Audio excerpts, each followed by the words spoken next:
Hello, everyone, and welcome to our latest webisode of From the Ground Up. This is a very exciting guest interview that I have for you. I'm super excited because I think it's going to be not just informative and compelling, but just fun. I'm Carmen Milagro, and I'm an entrepreneur artist. I'm also a certified CBD consultant and a certified professional coach. I'm also the author of Truths About Hemp CBD, a guidebook for curious folks, and I'm the founder at Divina Skincare and Botanicals. So what does all this have to do with anything, right? Well, the bottom line is that, basically we all start somewhere. We usually, most of us, start projects or start our careers from the ground up. So this webisode is designed to talk to all kinds of people about strategies and nuggets of wisdom and advice that they have for us. These are the world's most successful people. So I think we all could learn a little bit from them. I certainly do, and I enjoy the process. So that's what this whole thing is about. This adventure is about getting to know, musicians and authors and journalists, and some who are all three. But we've talked to tech gurus and artists and celebrities and investors. So this is a whole world of knowledge that we're tapping into. And I'm very excited that you're here joining me. Now, all my guests, they come from all different walks of life, as I mentioned. And we really talk about just whatever comes up. And sometimes it gets a little juicy. So hang on here. Today's guest is someone who probably really doesn't need an introduction. I suspect that he's affected and touched thousands of people's lives, and in one form or another. And here's a brief recap of who he is. His name, Fong Torres. He joined Rolling Stone magazine in 1969 as an editor and a writer, became its music editor, and then many years later, he was a real-life character in the movie Almost Famous. Now, I know you're going to go back and look at the movie, and you're going to look for him. In his own real life, he has toured with and profiled artists such as Bob Dylan, Ray Charles, Paul McCartney, Linda Ronstadt, the Rolling Stones, Marvin Gaye, and Bonnie Raitt. And that's just a fraction of the list. Now, he's also published a dozen books, including a best-selling memoir called The Rice Room. And he continues to work as a writer, an editor, a broadcaster, an onstage interviewer, an MC about town, and Emmy award-winning TV host. He's won 5 Emmys, by the way. He's also currently the subject of a documentary called What Else? Like a Rolling Stone, and you can find that on Netflix. He lives in San Francisco with his wife, Diane, and he's here with me today. Welcome, Mr. Fong Torres. How are you, Ben? Just fine, Carmen. A pleasure to be with you. Thank you for joining me. I know that, we've all got these crazy busy schedules, and thank goodness for, the ability to connect with one another on video chats and Zoom. So I appreciate your time. And if you don't mind, we'll just get right into the questions because I know you've got a lot of things on your schedule today. So I do appreciate you taking time out of your day to do this. Sure. No problem. Ben, for those who are curious about your background and where you started, can you sort of run us through quickly, your childhood, where you grew up, and did you always want to write for the Rolling Stone magazine? Okay. Quickly, I was born in Alameda, raised in Oakland, in Chinatown originally, and then East Oakland. And a family of 5 kids, basically, a restaurant family. So we spent a lot of time in the restaurant. That's why my memoir is called The Rice Room. It was a little room in the back where we were kept while our parents and others did the work. We did chores there as we were able to. And then in school, I found myself enjoying reading. And I also enjoyed our kind of lifeline to the outside, especially during junior high and high school. And that was the radio. And it was top 40 music, which was all kinds of music. and I gravitated towards R&B and Motown primarily.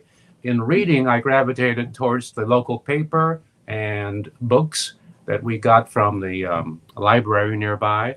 And just it was just simply, I think, the fact of reading and therefore wanting to know what that process was to create that reading material, and then enjoying music and wanting to be part of the creation of music, or um, perhaps even more fun would be to be the disc jockey who introduced the music to the listeners, mostly young people out there, and played jingles and went to hops to meet people and play records and give away stuff and to run contests on the air. It all sounded like fun, whether you were spinning the records or recording the records.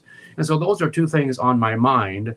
And so, as it turned out, as I grew up, being in the East Bay and then in San Francisco to go to SF State University, I found a series of open doors pretty much wherever I went and said I'd like to write for the school paper, or I'd like to be a DJ at lunch for the noon hour. I'll bring my own record player. Um, and then later on in college, becoming an editor at the school daily at SF State, and also a DJ on the campus station. So being in the Bay Area, I believe, one of a number of areas around the country where there was just more of an openness to people who were not exactly mainstream looking. And so I was therefore the first to do certain things like be the editor of the school paper and then later on to be an editor at Rolling Stone. And it all came from growing up in restaurants in Oakland and Hayward. And that's how brief I can be. Sure. No, I appreciate that because you covered the whole gamut, but it also shows at such a young age you already had the confidence, right, to go out and seek your own opportunities. And that's also a very entrepreneurial spirit. Yes. So that's wonderful. I do admit, Carmen, that although I had somewhat a high level of confidence, I also had a level of reality. And that is that looking around and listening around and reading around, I saw no Asian American bylines or radio voices. There was maybe one exception on radio, a weekend disc jockey on KJazz FM. And in writing, my older sister and brother went to Cal. They brought home the Cal humor magazine. And one year it was edited by future playwright and activist Frank Chin. And so I enjoyed seeing those items, but when I thought about myself, I thought I'm not gonna. There's nothing out there for my interests. So I actually did in high school and early college think that I might wind up behind the scenes at an ad agency because I had built some writing skills, some editing skills, some songwriting, parody songs, voices, comedy, and music. And so I thought all this can go into an ad agency. So I will be writing jingles for Del Monte canned pears or something like that, or nylon hosiery. That would be my life, is creating commercials behind the scenes where there need not be a byline. So that's what I was thinking. And luckily, again, being in the Bay Area, I found open doors and went through them. That's awesome. But you went through them. So that's the important thing. That's the key. Were there some people along the way, some mentors perhaps, that helped you get through those doors?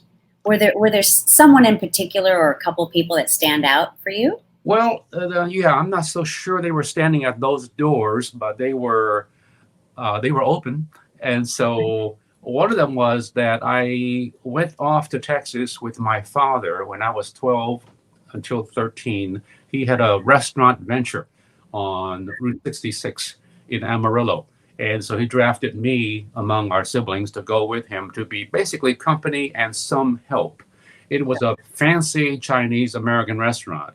And they didn't want some 12-year-old kid running around the dining room or doing chores in full visibility to the clientele. So I was pretty much kept away from there and sat in a bungalow behind the parking lot where we all lived, the three cooks, including my father and me. And that's where I was able to learn to sing, try to sing like Elvis, and play the ukulele, and watch TV, and make my own little magazine. The show, there was no circulation except people I showed it to at school at Right. Horace.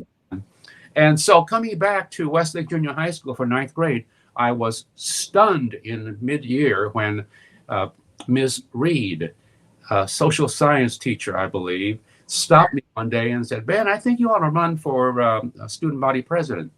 And really didn't know why she said that, but she did say, "You'll run the student council meetings, and at the assemblies, you'll lead the students in the Pledge of Allegiance."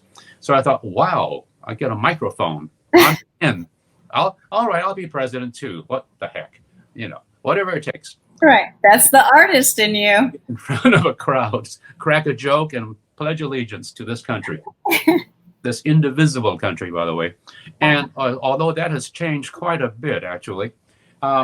So that was encouragement from an adult figure. And I think that she was probably the first one. There were others along the way through in high school. And there was a professional journalist, Eileen Murphy, who had worked for the Chronicle. And she was teaching the student newspaper class. And so she gave me encouragement on my writing. And I tried to be a humor writer. And she saw that, but said, you got to balance it off. And we need to write some serious articles now and again, too. So you'll be more well-rounded. And then finally, Gary Owens was a announcer on Laugh-In. And before that, in the around 1960, so I would have been 15, I had a little weekend gig at his station, KEWB in Oakland. And he was my idol. So I got a chance to see him because he would work a Saturday shift as well as the other Monday, Friday. So one day, we became friends. He knew I had aspirations to be something like him. And he took me for a walk downtown. And he advised me. He said, Ben, I know you're crazy about radio. And I can't blame you. But please remember that there's a lot more to life than that. So don't put all of your efforts and your studies into broadcasting. Study the world, study geography, study science if you like, study languages, be well-rounded once again. And that was the idea.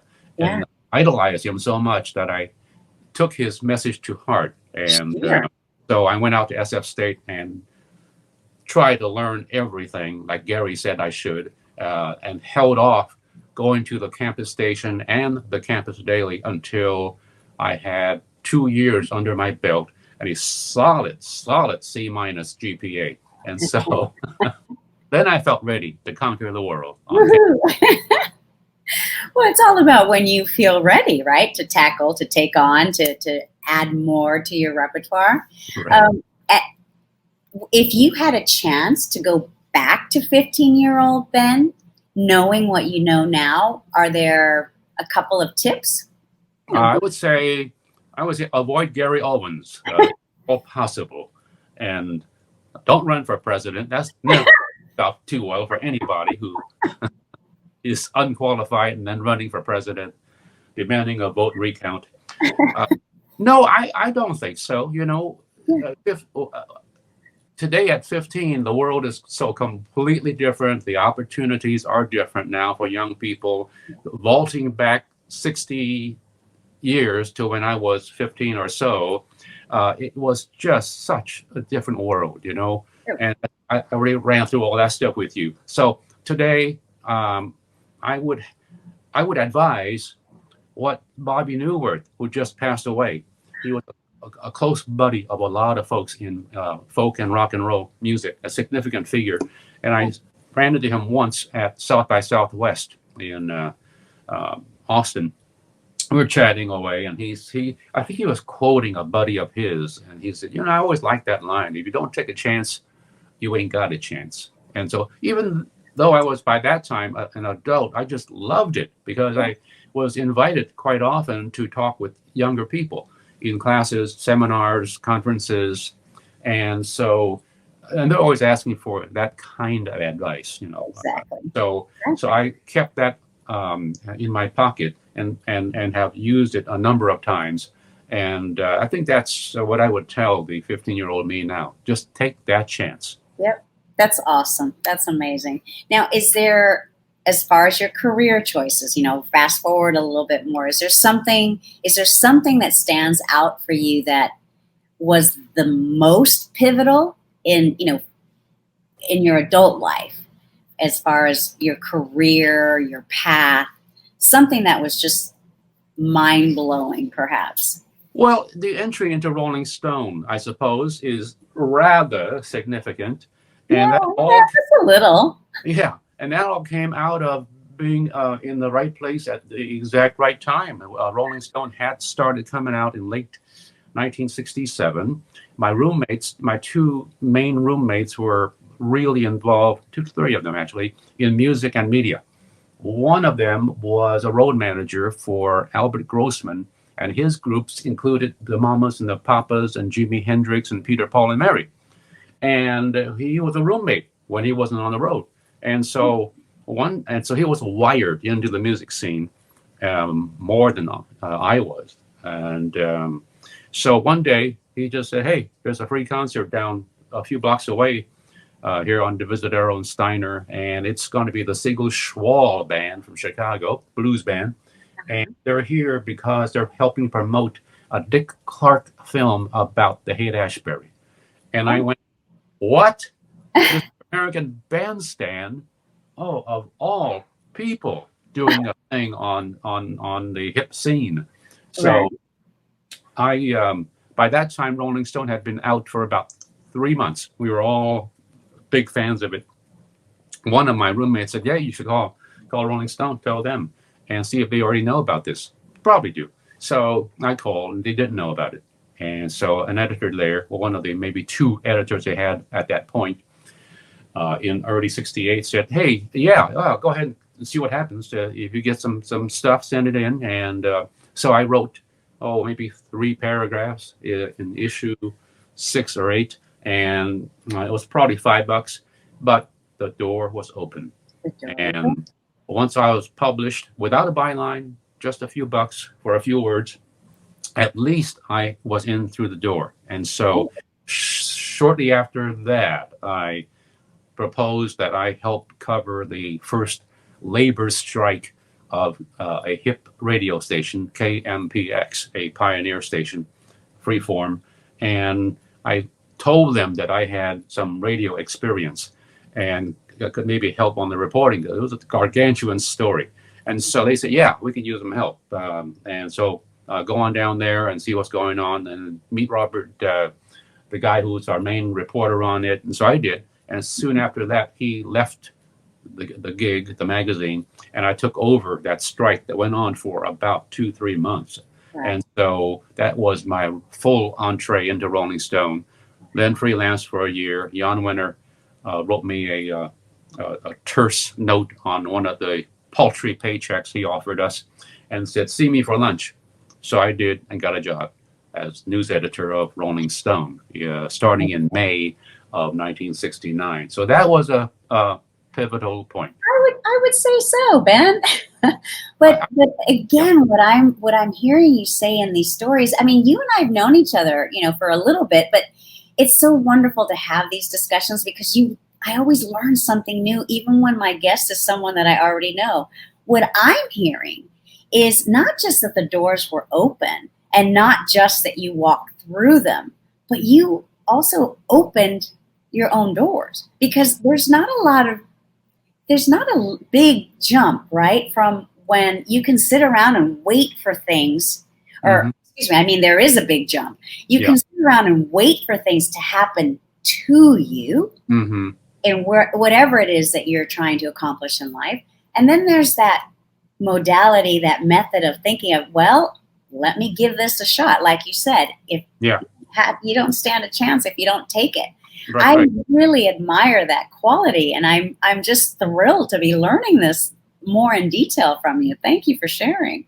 Well, you're right, because when Abe, the road manager, told me about this concert or this blues band playing down the street, I could have said, "Hey, man, I'm too stoned to even think about that right now.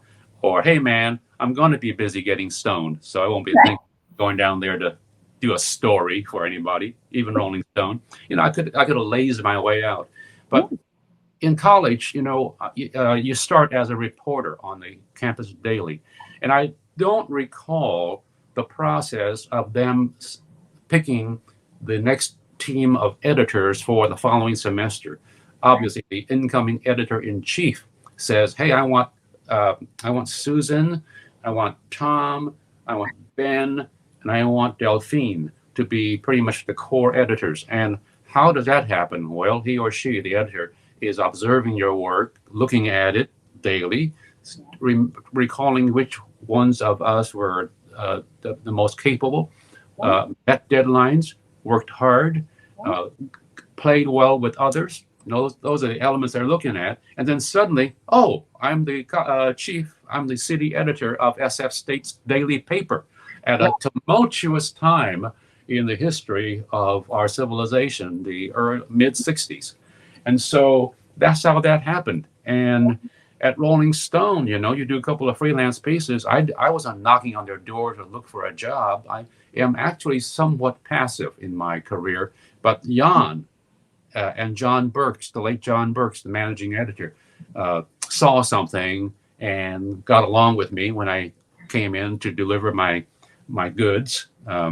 And so they made that choice that, all right, let's bring on Ben and let's see what happens. So it's partly passive and partly active.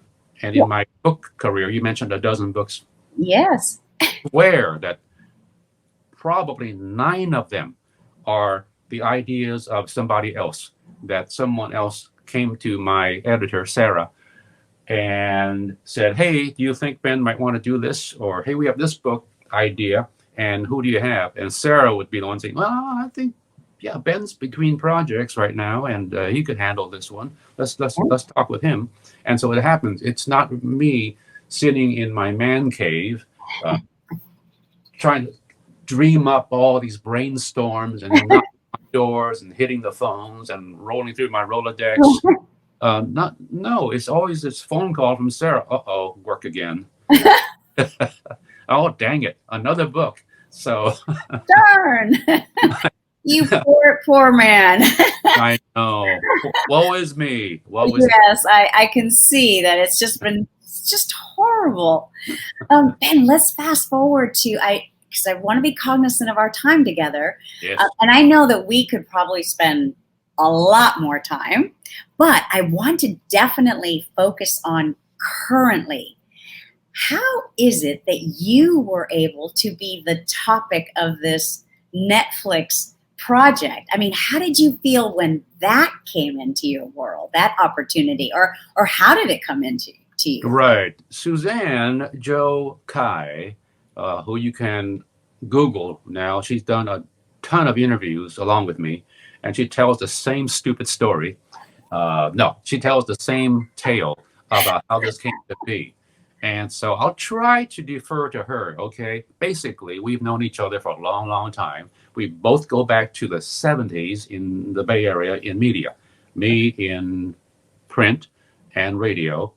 She on television as one of the first female Asian reporters and part-time anchors on 2 different stations in the area. She went on to leave broadcasting, came back and built a what was known as a portal early on, when it was before it was a website. She had Asian connections and found me somewhere in the probably 80s or 90s, drafted me to write a column that I called Like the Rolling Stone, and it was just free form. This is whatever the hell I wanted to write about. Yeah. And so I did that for her, and then she began to do a short documentary about Star Wars fanatics, and earned some plaudits and honors for that short, and began to think, oh boy, maybe I can make another film, maybe something more substantial.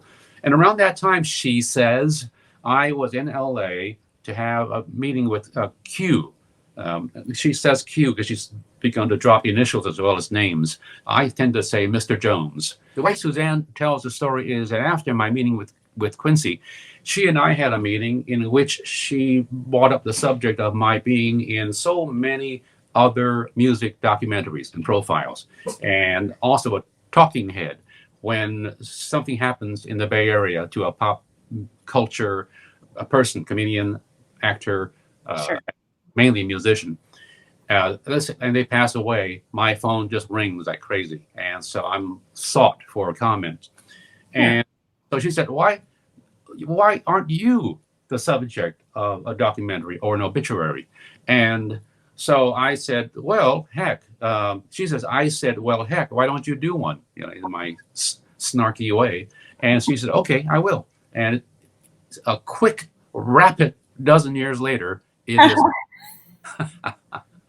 And it finally got shown last June 2021 in New York at the Tribeca Film Festival. Then it played a handful of festivals elsewhere. It won a handful of audience awards and a couple of other honors. And finally, in May of this year, it is on Netflix.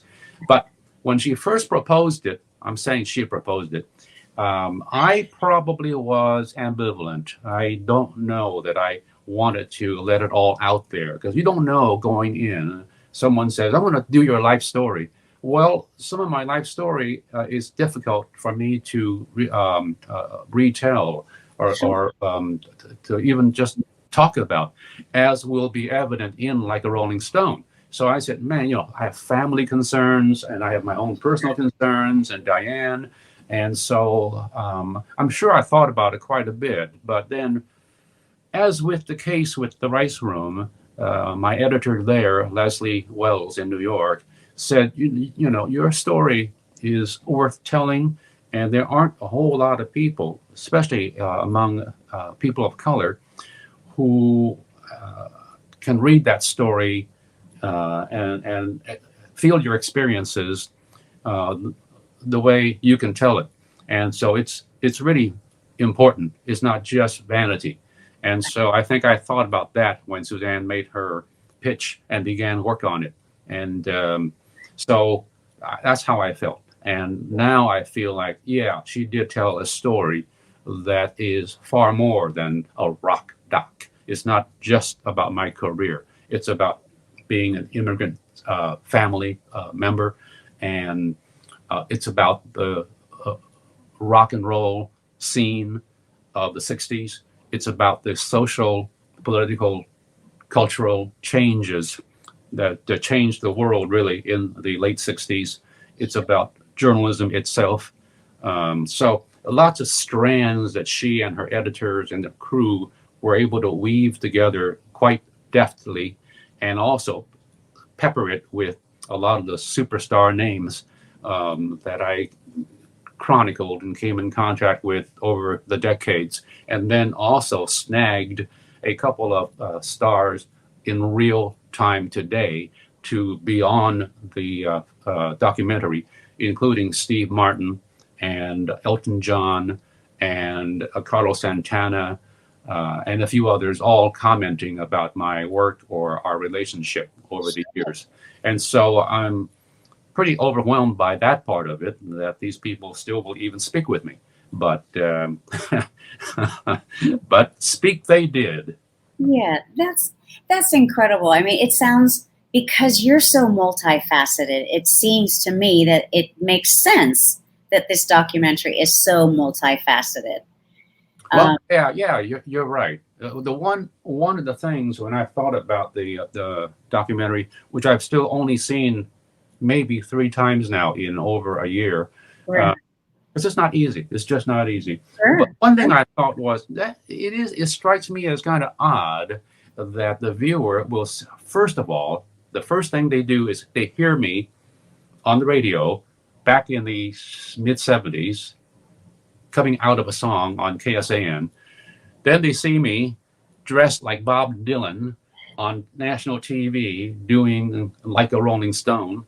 Then they hear me talking apparently with Howard Stern and Piers Morgan on their shows. Right. Then then it's more like more entertainment, on stage interview with Carlos and Right. just other appearances singing at a senior center and at a Chinese community church or elsewhere, and very little of me at a typewriter or keyboard writing, meeting a deadline. But I figure that's not the sexiest video or visual there could be. So even though there is some of that typing out, Sure.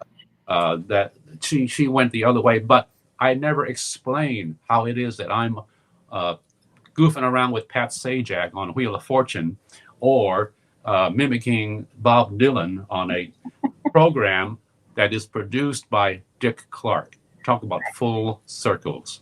Right. So there you are. I love it. And I love how this is just neatly wrapped up in a bow. We do have a few minutes, and usually what I like to do, and I forgot to tell you this part. Uh-oh. So usually what I like to do at the end of the interview is do just what I call like a quick rapid fire. Just I'll choose. I have a list here. Well, I'm too old to be a rapid fire. It's gonna be slow dancing, baby. Basically, just whatever comes to your mind. And you can pass on the questions, but I'll choose, 2 or 3 questions. Are you ready? Right. Okay. On the first 2. Okay. Question number 1. What's your superpower? See? Ad-libbing. Obviously. That was good. I like that. Okay, we're going to move this one along here, Ben. Do you have a regret about any of your career choices? Yes, I have 2 regrets. Doing this interview is one of them. And the other one, no. When I left Rolling Stone, or did they leave me? I forget. I think they packed for New York and left me behind. Uh-huh. I didn't get the word. Anyway, well, you have to watch the documentary to find out. Yeah, I guess so. When I finally did depart from Rolling Stone, I found myself being welcomed at other publications, including only the biggest circulation magazine in the country, Parade. Uh-huh. But being so arrogant coming from Rolling Stone, I thought, oh, geez, this free supplement that's in the Sunday paper and that's quite conservative. And I know Walt likes me, and they pay incredibly well. But when he offered to put me on the masthead as a senior or a contributing editor, I thought, oh boy, I don't know if I want to get stuck on one magazine. And when that kind of fizzled out, I felt regret. I probably should have just not worry about the hip label that I might or might not have versus Parade and what it was or might not have been. And so that was a stupid mistake. And the second stupid mistake was a pal of mine, a singer-songwriter, Jackie DeShannon, called me one time and said, hey, I'm going to Las Vegas. You want to go with me? I'm going to go see Elvis.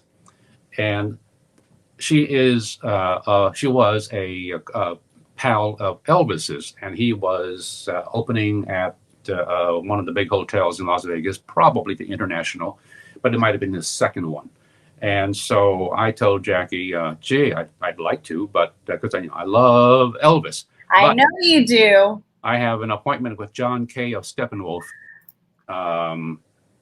and for Rolling Stone, and it's around that time. I can't take off to see Elvis. So she came back and said, Ben, you idiot. We spent the entire night in the kitchen of the hotel just jawing, just jabbering on about music and his career and career. And I don't think they would have been talking about my career, but still, I would have been happy to be in chef's whites, just hovering nearby and to listen to what's going on. So that was a regret. I feel that one because I know how much you love Elvis. So yes. Okay, one quick one, and then I promise I'll let you go. I don't want to make you late for your next appointment. But the last question that we have for you today is, what brings you the greatest joy? Oh boy. Don't say this interview. Mostly, That I goes think without saying. mostly it's personal. It's fond memories of family.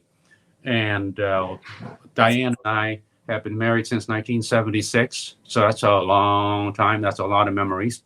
We recently acquired a rescue dog named Charlie, who we quickly renamed Marley, knowing about your interest in hemp, and um, we've become so attached. We just spent our first anniversary with him coming into our home from Grateful Dogs Rescue Agency.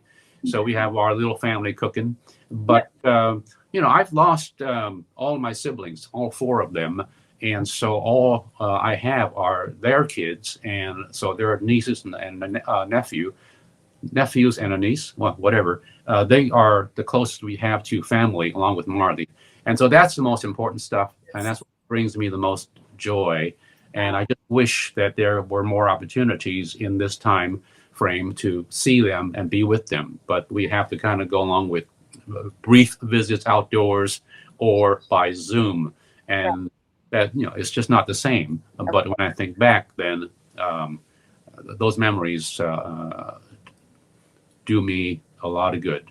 Right. Oh, this was wonderful. Thank you. I know you have to go. I appreciate you so much, but hopefully we can do it again some other time. No. You're killing me, Ben. You're killing me. Never again. This has been horrible. I do appreciate you so much. Thank you. Is there a way that people can get a hold of you or connect with you? Around the neck, usually. Yeah, there is. I'm on Moon Alice Radio, one word, .com, 9 to 12 Pacific, day and night, with a show that runs and repeats all week. I'm on Instagram. It is at Fong Torres. Don't go to Ben Fong Torres. Somebody else took that name and put up a site that's quite friendly to me. But on the other hand, they also show gold bracelets for sale. I shut down that part of my business a long time ago. Oh, Ben, this is so I allegedly have a website that Suzanne's son set up for me. So if you go to www.benfongtorres.com, there might be something cooking there. I hope to resuscitate that website. Okay. For now, and I'm on Facebook, and you can always beg to be a friend, and what good that does you. All right. Hey, I don't think I've been approved yet. No, you haven't. Our panel is still studying your merits and demerits. Very few demerits, by the way. Very few. Yes. Oh, phew. It's a pleasure, Carmen, to talk with you. Thank you. I appreciate all the kidding around. I know. Thank you. And I'll look forward to seeing you soon. Yes, absolutely. And we still have to do that duet somewhere. Oh, yeah. Do this. You got it. You got it, Carmen. Okay. Thank you so much, Ben. Thank you for taking time out today. I really appreciate you. And we will be in touch again. We will. Stay healthy. Stay well. Thank you too. Bye-bye, Ben. And there you have it, everyone. That's a wrap for today's interview. I hope you enjoyed it as much as I have. I did not know so many different things about our guest today, Ben Fong Torres. And it has been a pleasure. I think the insights and the wisdom and the storytelling that Ben brings to all of us in so many different platforms. If you haven't already seen his documentary, Like a Rolling Stone, it is on Netflix. We all know you all got it. We just have to make the time to see it. So I encourage you to check it out. I think you will be pleasantly surprised. And again, thank you to my friend, someone who I look up to extremely, like just all of the things that he has done. I'm just, a little part of that world, and I'm just honored that he was here with me today. Again, thank you for tuning in. I'm honored that you chime in here, and you're welcome to include some comments and like and share. I hope you do that. And again, success, transformational experiences, it all comes from within. And we all started somewhere. We've all started from the ground up, and hopefully you're building the life that you desire, that you deserve. And if we can help with some advice or nuggets of information or inspiration, that's what this is all about. Thank you again. And until next time, I'm Carmen Milagro, and this is From the Ground Up. Take care, everyone. Bye-bye.